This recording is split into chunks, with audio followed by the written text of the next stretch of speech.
Hi, I'm Rita.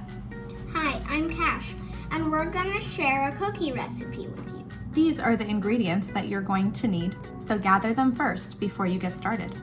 You're gonna need half a cup of softened butter, half a cup of white sugar, half a cup of packed brown sugar, 1 egg, 1 teaspoon of vanilla extract, half a teaspoon of baking soda, 1 teaspoon of hot water, a 1/4 teaspoon of salt, 1½ cups of flour, 1 cup of chocolate chips, we like the mini kind, and 2/3 a cup of chopped walnuts. I like to get my walnuts finely chopped so that way they spread in through the cookies and you get a little bit in every bite.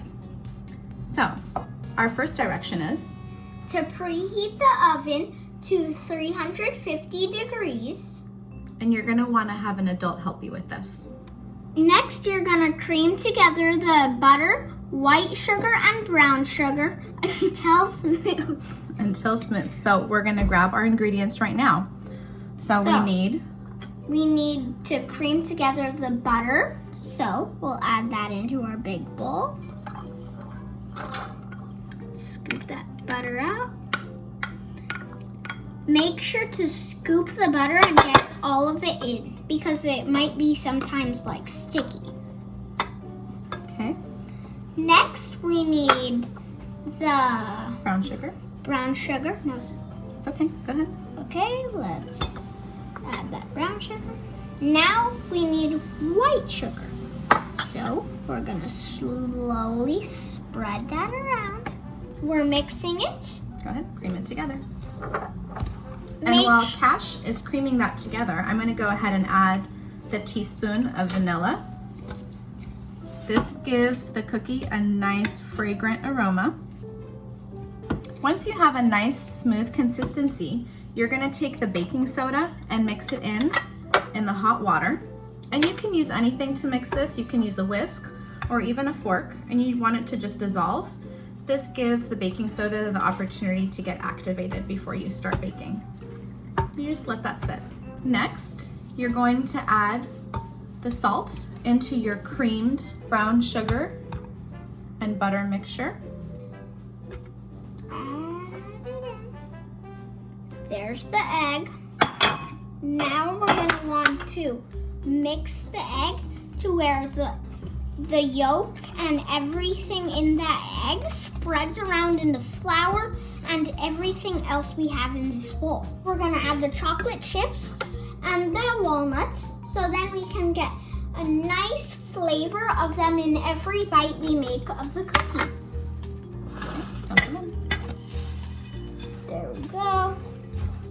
Now you may want to have a little more fun and get messy, so feel free to use your hands to mix the cookie dough. And you're gonna have it not soft, it'll be a chunky consistency, but you want to keep mixing it until you have the flour completely distributed through the entire dough. Once you have all of that ready, ice cream scoops are great to make the serving size of the cookies. And then you're just going to either use a silicone sheet for your cookie sheet, or you can use parchment paper, which is great too. That way you don't have any sticky residue left over when you're done.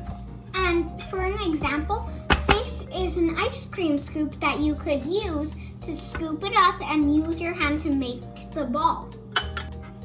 Give it one more stir before it should take you about 3 or 4 minutes to create the dough. So let's see, how is this dough doing in there? Looking pretty good. I think it needs a little love with your hands. Some squishing. Are you ready to do that? Let's get that away and then pick it up. Squish, squish, squish, squish. All right, let's show them what the cookie dough looks like. So this is what you're gonna want. This is the perfect consistency so that you can start to make the little scoops that you're gonna place on the cookie sheet. And once your oven is ready to go and your cookie dough is placed on it, you're gonna bake these for about 10 minutes or until they're a nice golden brown. Don't worry when they come out. If they're still a little gooey, you want them to finish cooking on the cookie sheet so that they don't get too crispy or hard, and this way you'll still have a nice chewy cookie for the remainder of the week. We hope you enjoy these cookies as much as we do, and stay home and safe. And here's an example of the cookies.